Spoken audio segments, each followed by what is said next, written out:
চল ভাই গোসলে যাই। আরে তুই জানিস না আমি সাঁতার পারি না। আরে ভিতুর ডিম, তুই থাক, আমি গোসল করে আসি।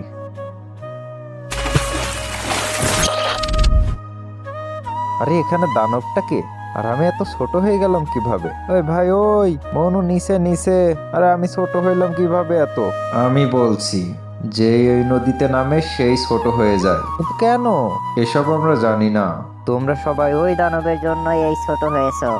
ওই দানব যে প্রসাব করে সে প্রসাব কারো গায়ের উপর পড়লেই সে ছোট হয়ে যায়। আর লোকজনকে ছোট করার জন্যই ও প্রতিনিয়ত মুততেই থাকে। কিছু না কিছু উপায় তো আছে এদেরকে বড় করার।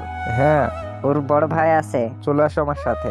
ওই দেখো, এই দানবের বড় ভাই ওই দানবের প্রসাদ এনে এদের উপর ছিটিয়ে দিলেই ও যেরকম বড় তেমনই বড় হয়ে যাবে। আচ্ছা, আমি তাহলে আনছি।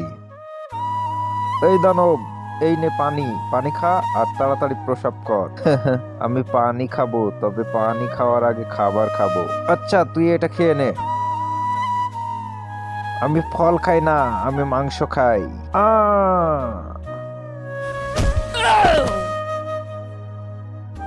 শালা, দম থাকে তো আমাকে খেয়ে দেখা। দাঁড়া শালা।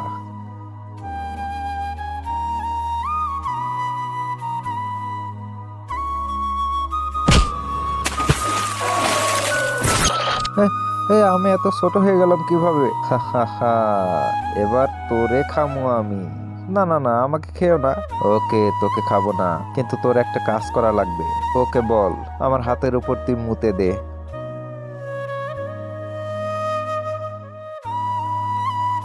তার আগে আজকে দেখবো তুমি কি এই মন্দির ঘরটিকে ভালোবাসো নাকি আল্লাহর এই ঘরটিকে বেশি ভালোবেসে থাকো। যদি তুমি আল্লাহর এই ঘরটিকে বেশি ভালোবেসে থাকো তাহলে এই ভিডিওটিতে একটি লাইক দিয়ে চ্যানেলটি সাবস্ক্রাইব করে দিবে। আর যদি মন্দির ঘরটিকে ভালোবেসে থাকো তাহলে কিচ্ছু করার দরকার নেই, আর কমেন্টে লিখে যাও আই লাভ ইউ আল্লাহ। আমরা বড় হলাম না কেন? এই ফকির, এরা বড় হলো না কেন? আমি তোদের বলেছিলাম না, বড় দানবের প্রসাব এনে এদের উপরে ছিটিয়ে দিলে বড় দানবের মতোই বড় হবে। কিন্তু এ তো এই বড় দানবকেই ছোট করে দিছে। এই কারণে ছোট দানবের প্রসাবে এখন তোরা ছোটই থাকবি, তোরা কোনোদিনও বড় হতে পারবি না। আরে আমাদের জীবনটাই বরবাদ করে দিছে রে, কি এমন লোক রে। আরে আমি কি করবো, আমার সকল দোষী এরকম বোকা।